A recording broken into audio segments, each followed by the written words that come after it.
War is inevitable if India falters. That's the latest from China's mouthpiece, the Global Times. It's serious, say geopolitical pundits.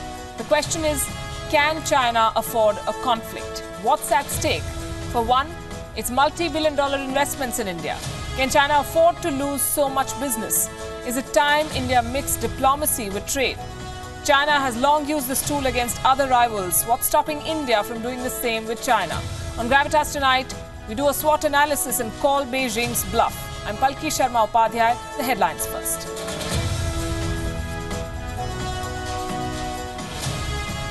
The most hotly contested Rajya Sabha election goes down to the wire. Drama continues well into the night amid suspense on the future of Sonia Gandhi's political advisor, Ahmed Patel. Will he save his seat?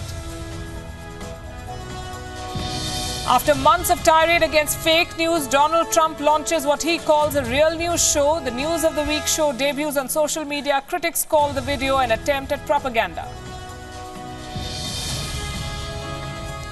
Multiple attacks on the Maduro government in Venezuela days after hackers target government websites to push opposition propaganda. The United Nations issues its strongest criticism, saying the responsibility of stopping human rights violations lies at the highest levels of the government.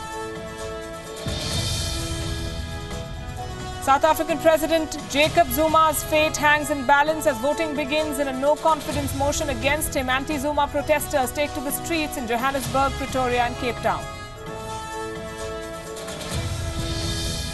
After a petition and a backlash, French President Emmanuel Macron backtracks on plans to amend the constitution to get his wife the status of First Lady. And Joe Root passes his first test as England captain. Moeen Ali stars yet again with the ball as the hosts clinch a 3-1 series win against South Africa with a victory at Old Trafford.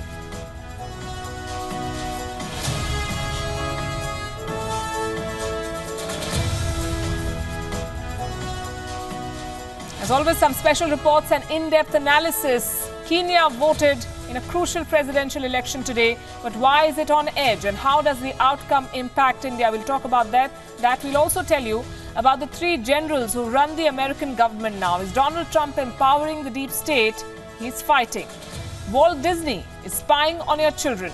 It's been dragged to court for this. We'll tell you more on that ahead, and the world in pictures on Gravitas Images tonight. But first to what's happening along the border. China's war of words on the Doklam standoff through its media continues. A fresh editorial in China's Global Times has warned India that countermeasures from China will be unavoidable if Indian troops continue to occupy what China claims as its own territory. The publication also posted a video message from its editor, Hu Shijin, who claims that Indian security agencies are trying to trick the Modi government on the issue.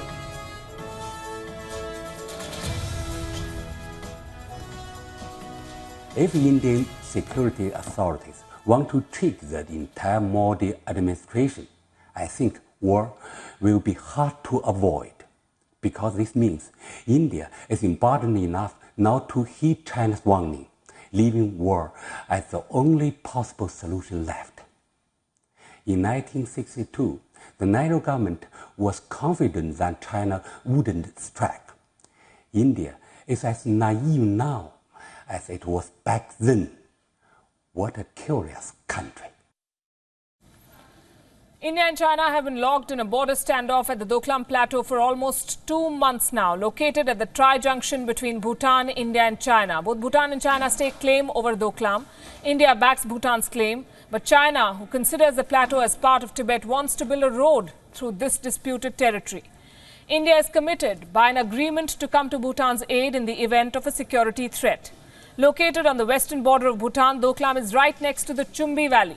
If China constructs a road through this area, it can gain access to Sikkim and can potentially block the Siliguri corridor, which connects northeastern states with the rest of India. Recently, in an interaction with an Indian media delegation, the Chinese Defense Ministry distanced itself from the idea of a small-scale military operation to remove Indian troops from their positions.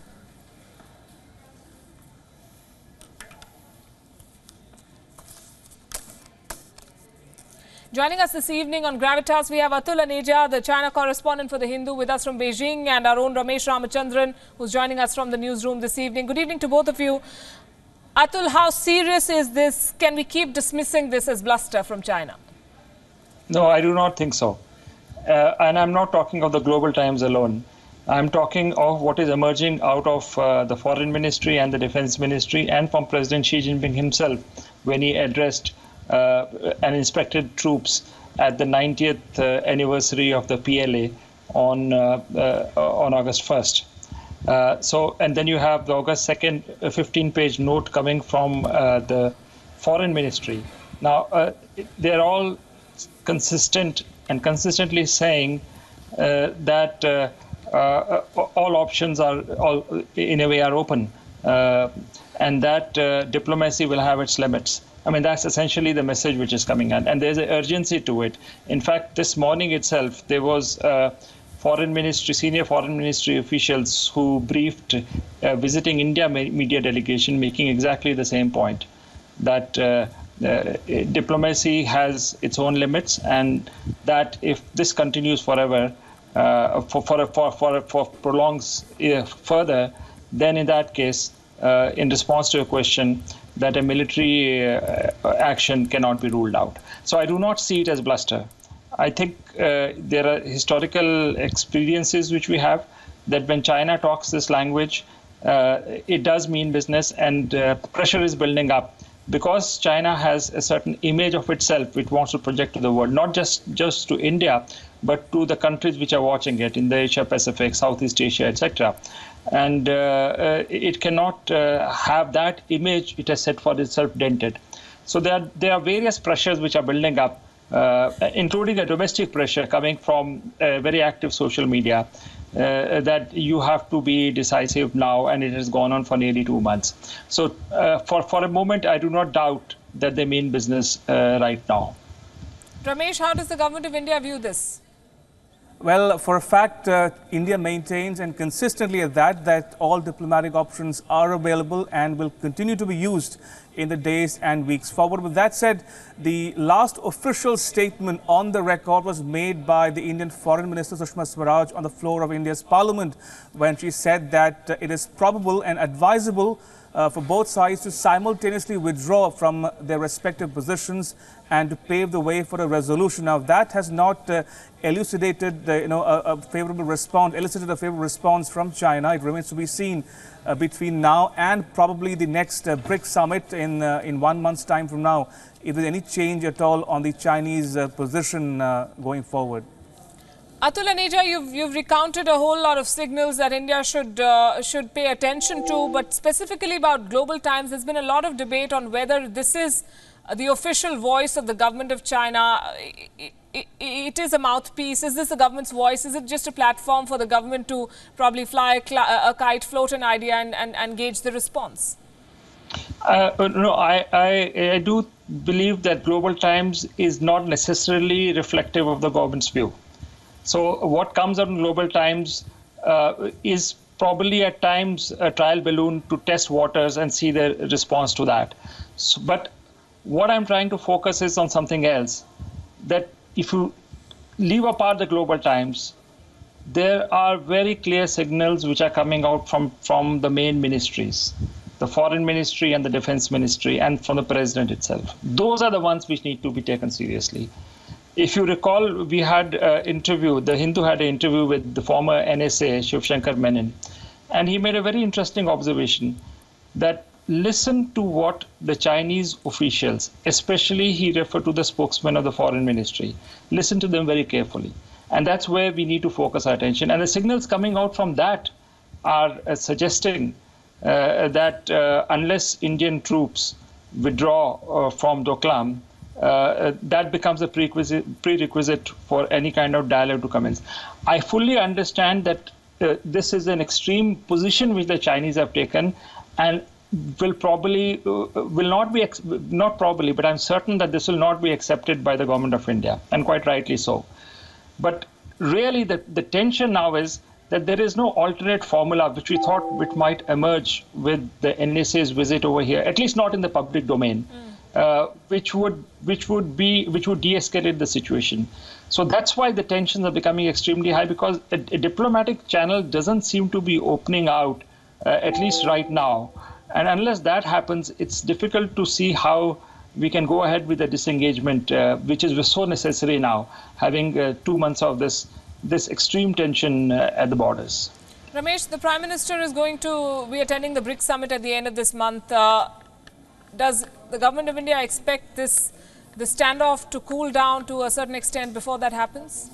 Well, that's might be the intention on the part of both India and China, but given the standoff that exists both diplomatically and physically on the Doklam Plateau, it seems difficult for either side to blink. That said, Palki, the irony here is not lost on anybody. Several times in the past, China has told the Indian government and the Indian media to not hype its nationalistic sentiments. Today, the shoe is on the other foot, and we see commentary after commentary by n number of writers and opinion makers in Chinese media, especially those owned by the state itself, telling India, advising India, or cautioning India, warning India to go slow and to withdraw unilaterally from the Doklam Plateau. So clearly, there are more than one way of interpreting these statements. One, they could betray their anxieties because from all accounts, China probably did not see it coming. That's number one. Number two is to treat it with a pinch of salt and treat it with the contempt it might deserve, and to just react or respond at the time of India's own choosing and not to succumb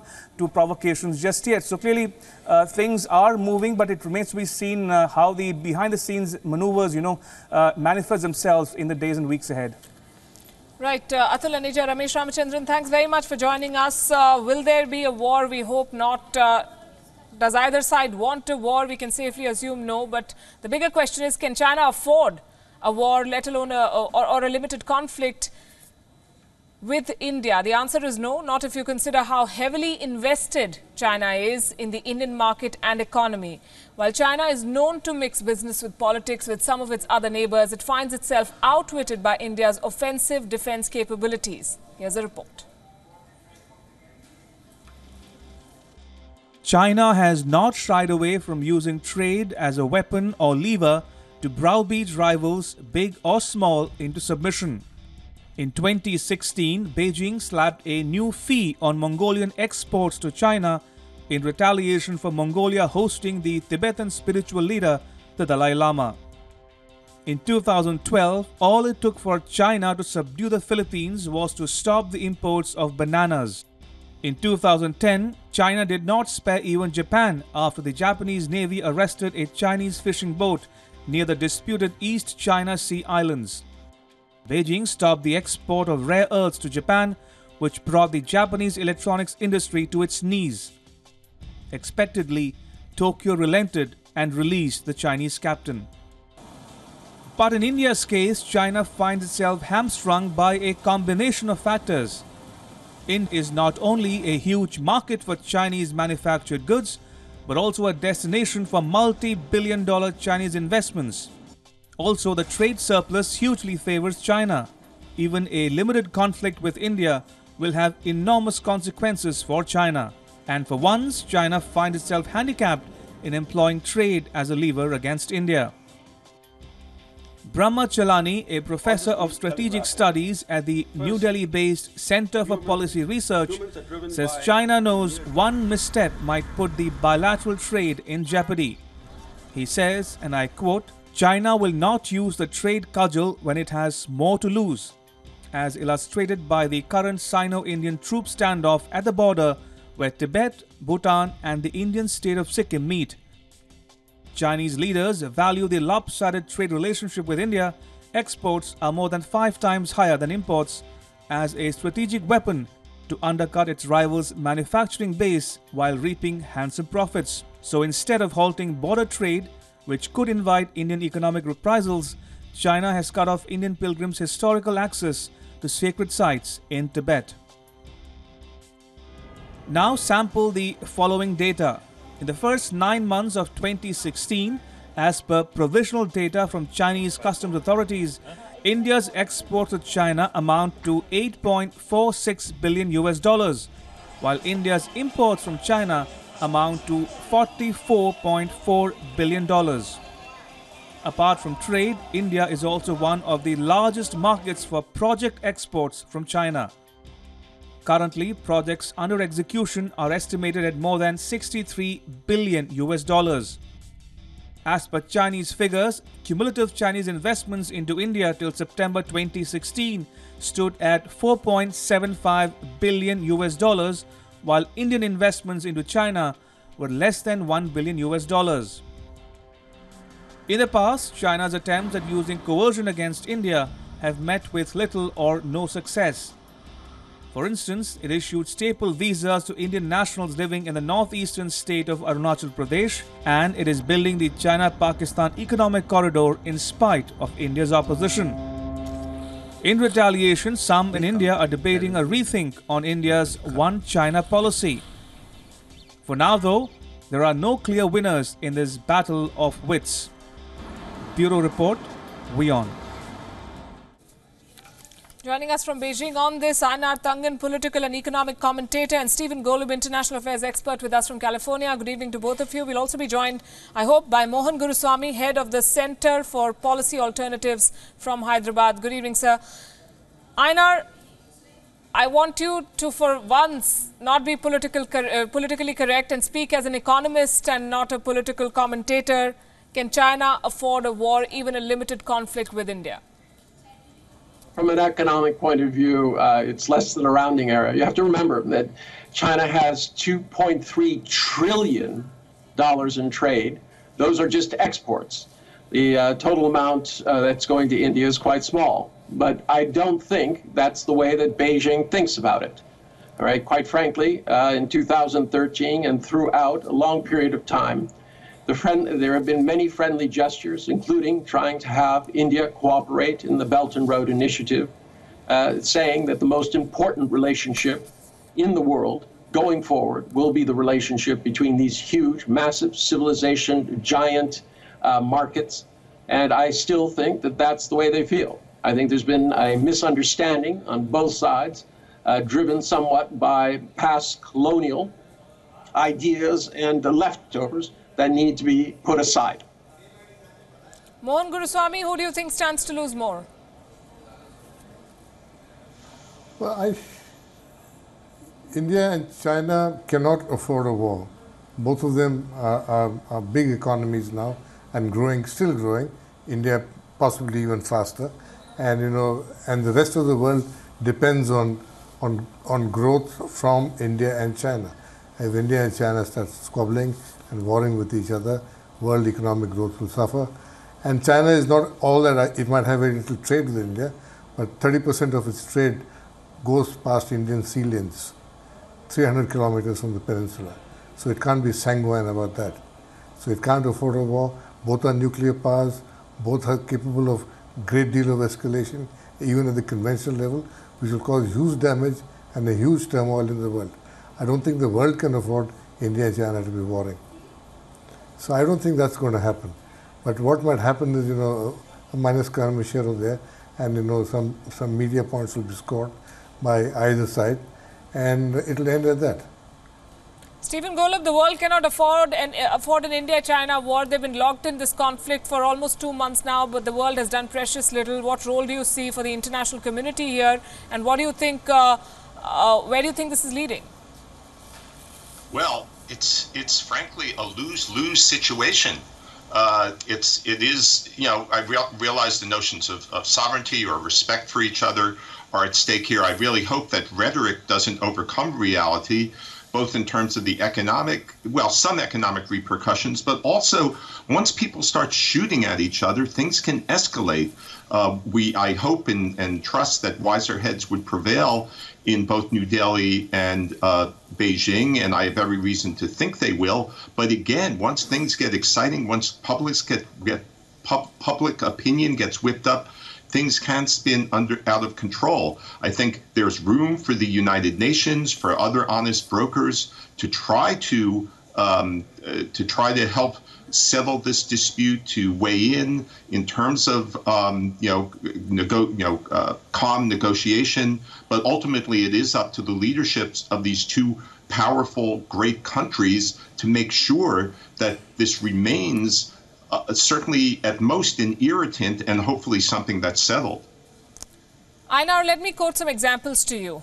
American fast food chains like McDonald's, KFC and Pizza Hut were targeted in China when The Hague ruled against China's claim to the South China Sea.